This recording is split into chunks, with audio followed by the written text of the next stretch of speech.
తెలంగాణలో జూన్ మొదటి వీక్‌లో లేదా జూలై ఫస్ట్ వీక్‌లో అయితే ఖచ్చితంగా గ్రామ పంచాయతీ ఎన్నికలు జరిగే అవకాశం ఉన్నట్లయితే తెలుస్తుంది. ఇప్పటికే గతంలో సర్పంచులు చేసిన పాత బకాయిలైతే 10,00,000 వరకు ఎవరికైతే ఉన్నాయో ఆ కాంట్రాక్ట్‌కి సంబంధించిన 10,00,000 రూపాయలనైతే విడుదల చేయడం కూడా జరిగింది. అయితే ఇవి సూచనగా అనుకోవచ్చు. ఎందుకంటే గ్రామ పంచాయతీ నిధులను బకాయి పడ్డ నిధులనైతే విడుదల చేయడంతో మాజీ సర్పంచులైతే కొద్దిగా సంతోషం వ్యక్తం చేస్తున్న పరిస్థితి. ఖచ్చితంగా ఈ ఎన్నికలకు ముందు ఇవ్వడం అనేది అంటే ఖచ్చితంగా స్థానిక సంస్థల ఎన్నికలు, గ్రామ పంచాయతీ ఎన్నికలు వచ్చే అవకాశం ఉన్నట్టయితే తెలుస్తుంది.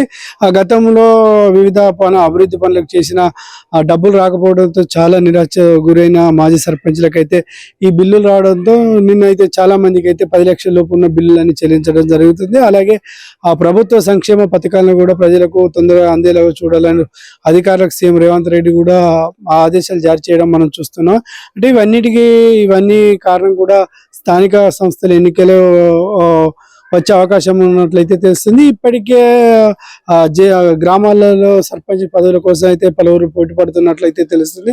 ఇప్పటికే చాలా మంది ఊర్లలో చాలా మంది అయితే గ్రౌండ్ వర్క్ చేస్తున్న పరిస్థితి కూడా కనబడుతుంది. ఇప్పటికే అందరి కలుపుకుపోయే పరిస్థితిలో కూడా గ్రామ పంచాయతీ యువకులు అయితే ముందుకు వచ్చే అవకాశం అయితే కనిపిస్తుంది. ఈసారి ఎక్కువగా యువత ఈ ఎన్నికల్లో పాల్గొనే అవకాశం అయితే కనిపిస్తుంది. మేమేందుకు తక్కువ అన్నట్టుగా యువత కూడా రాజకీయాల్లో రావాలంటే ఎంతో మంది పిలుపునిస్తున్న నేపథ్యంలో ఈసారి కూడా యువత చాలా మంది వచ్చే అవకాశం ఉంది. అయితే ఇప్పటికే సుమారుగా 2 సంవత్సరాల క్రితం సర్పంచ్ పదవులు అయిపోయిన నేపథ్యంలో స్థానిక సంస్థల ఎన్నికలు పెట్టాలంటూ ఇప్పటికే చాలా అయితే బీసీ కులగణన చేయడంతో బీసీలకు 42% ఇవ్వాలనే ఉద్దేశంతో అయితే ఇప్పటి వరకు అయితే దీన్ని పోస్ట్ పోన్ చేయడం కూడా జరిగింది. మరి ఈసారి బీసీలకు 42% రిజర్వేషన్ అనే నేపథ్యంలో ఈ రిజర్వేషన్ ఎలా అమలు చేస్తారు అనేది అయితే వేచి చూడాలి. ఇప్పటికైతే ఈ రిజర్వేషన్ పై ఇంకా క్లారిటీ అయితే రాలేదు.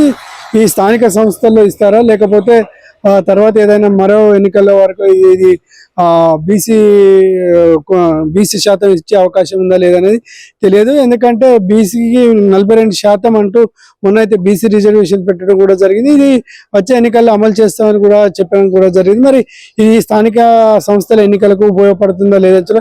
ఒకవేళ స్థానిక సంస్థల ఎన్నికల్లో బీసీ రిజర్వేషన్ పెడితే మాత్రం చాలా మంది యువకులు అయితే ఇందులో పార్టిసిపేట్ చేసే అవకాశం కల్పిస్తుంది. ఎందుకంటే చాలా మంది ఈసారి రాజకీయాల్లోకి రావాలని చూస్తున్నారు. అలాగే డిగ్రీ ఇంటర్మీడియట్ చదివిన వాళ్ళు కూడా ఆపై ఎక్కువ చదివిన వాళ్ళు కూడా ఈసారి యువత రాజకీయాల్లోకి వచ్చే అవకాశం అయితే ఎక్కువ కనిపిస్తుంది. ఇప్పటికే మనం చూసుకోవచ్చు, మొన్నటి శాసనసభ ఎన్నికల్లో చాలా మంది యువకులు అయితే ఎమ్మెల్యేలుగా గెలుపొందిన అవకాశం కూడా మనం చూసుకోవచ్చు. ఈసారి కూడా యువత స్థానిక సంస్థల ఎన్నికల్లో వచ్చే అవకాశం ఉంది. ఇప్పటికే గ్రామాల అభివృద్ధి కానీ పట్టణ అభివృద్ధి కానీ మనం చూసుకోవచ్చు. అయితే ఇప్పటికే దీనికి సంబంధించి యువత కోసం అయితే రాజీవ్ యువ వికాస్ పథకాన్ని కూడా ప్రవేశపెట్టింది. స్వయం ఉపాధి పథకంతో యువకులు ముందుకు రావాలనే ఉద్దేశంతో ఇప్పటికే ప్రభుత్వ పథకాలు అన్ని చేయ విధంగా అంటే ఎన్నికల నేపథ్యంలో ఇప్పటికే చాలా అభివృద్ధి పనులు చేస్తున్న పరిస్థితి కనబడుతుంది. గ్రామాన ఇటు భూభారతి విషయం కావచ్చు, అలాగే ధరణి విషయాలు మార్చి భూభారతి పెట్టడం కూడా మనం చూసాము.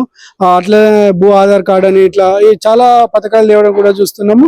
మహిళలకు అలాగే ఉచిత బస్సులు కావచ్చు, అలాగే రేషన్ కార్డులో మార్పులు కావచ్చు, రేషన్ కార్డులో కొత్త రేషన్ కార్డు లేని వాటికి రేషన్ కార్డు ఇలా చూసుకున్నట్లయితే చాలా ప్రభుత్వ పథకాలు అయితే తొందరలో అమలు చేయాలంటూ అధికారులకు ఆదేశాలు జారీ చేస్తున్న పరిస్థితి మనం చూసుకోవచ్చు. ఏదేమైనప్పటికైతే స్థానిక సంస్థల కోసం ఇవన్నీ జరుగుతున్నట్లయితే మనకు తెలుస్తున్న పరిస్థితి కనబడుతుంది. ఎప్పుడు వచ్చినా కూడా కాంగ్రెస్ ప్రభుత్వానికి ఈసారి స్థానిక సంస్థలో చాలా మంది సర్పంచ్లను గెలిపించుకునే అవకాశం అయితే లేకపోలేదని మనం చూసుకోవచ్చు ఈసారి. ఎందుకంటే తెలంగాణ ప్రభుత్వం కాంగ్రెస్ ఉన్నది కాబట్టి ఖచ్చితంగా ఎక్కువ మంది సర్పంచ్లను తెలంగాణ కాంగ్రెస్ నుండే ఎన్నిక కావాలని చూస్తున్న పరిస్థితి కనబడుతుంది. ఒకప్పుడు బీఆర్ఎస్ పరిస్థితిలో ఉన్నప్పుడు బీఆర్ఎస్ కూడా చాలా మంది సర్పంచ్లను, ఎంపీటీసీ, జెడ్పీటీసీలు ఇతరులను కూడా గెలిపించుకున్న పరిస్థితి. కాబట్టి ఈసారి తెలంగాణలో ఇది ఒక ఛాలెంజ్ తీసుకోవచ్చు. ఎందుకంటే మొదటిసారి రేవంత్ రెడ్డి ముఖ్యమంత్రి అయిన తర్వాత స్థానిక సంస్థల ఎన్నికలు వస్తున్న నేపథ్యంలో మరి ప్రజలు ఎవరికి పట్టం కడతారు, ప్రజలు అభివృద్ధి పథకాలు ఎలా చేరుతున్నాయి, ప్రజలకు ఆ పథకాలు అందుతున్నాయా లేదని మనం తెలుసుకోవచ్చు. చూడాలి మరి ఈ ఎన్నికలు జూన్ 1st వీక్ లో లేదా